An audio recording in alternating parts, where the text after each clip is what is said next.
Kawuok e weche gwadhi nyake kaunti ma Kisii, achiedh nadi koro mako jotije kaunti ma Kisii bang' lipot yango ni e kindgi kanyo nitie moko magin mabandia mosebedo ka chamo sare tok chik. Nonro motim mar nono chal mar tend kaunti no ofwenyo ni jotije moko nyinggi ni e listi ma jotich ka kuom adieri to gin jotije maonge kata manyawawa.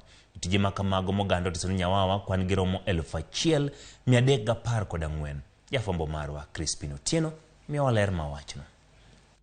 Odhiambo mar chieng' tich adek, oganda jo kaunti ma Kisii ne ochokore kar rombgi e paw tuke mag Kisii Stadium ka gidwa ng'eyo duoko ma wuok e nonro ma osebedo ka itimo e tend kaunti ma Kisii.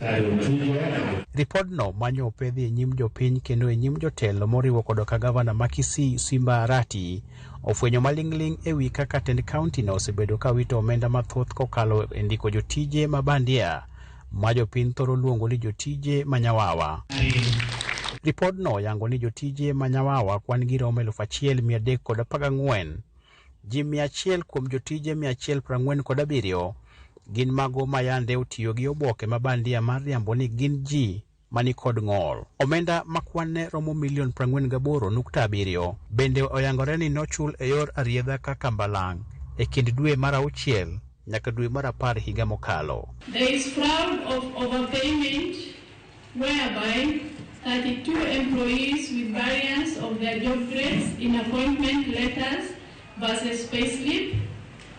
This was computing to about 8.5 million per year. Jotije 270 ne oyudi ni chamo osara ka onge namba moyiedhi mar tich. Ripodno bende lero ni owinjore ket chenro mar ndiko jotije mabiro kawo kar jotije 403 ma owinjore odhi e rutaya e thuolo mar higni 4 mabiro.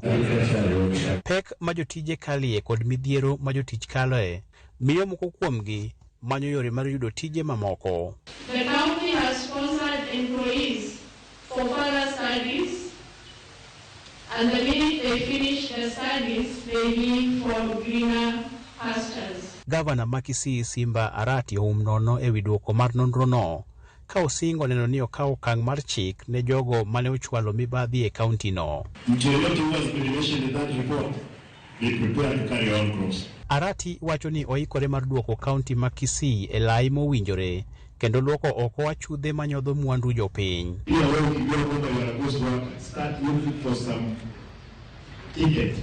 To travel to Uganda, to some parts of this, because this one, you have costed us so much as a county. You must, and I want to say, we surcharge some of these people. Ewi oboke mag somo, jotije makwan gi oheo 1,500 oyangore ni nikod oboke mabandia mane gitiyo godo mondo giyud tije. Kuku mar ripodno koro ibiro chiw ayanga ne gavana ma Kisii wik manyien. Bwana Simba Arati achukue hatua kwa sababu tungehitaji wafanye kazi wale ambao walitachika vizuri kwa kazi, ambao kaunti ionekane vizuri, kwa sababu wengi walikuwa hawafanyi kazi lakini wanapata pesa. Kwa hivyo wale ambao walikuwa kwa njia hiyo wote watoke huko, cost workers watoke kabisa, waende. Crispin Otieno, Ramogi TV, Kisii.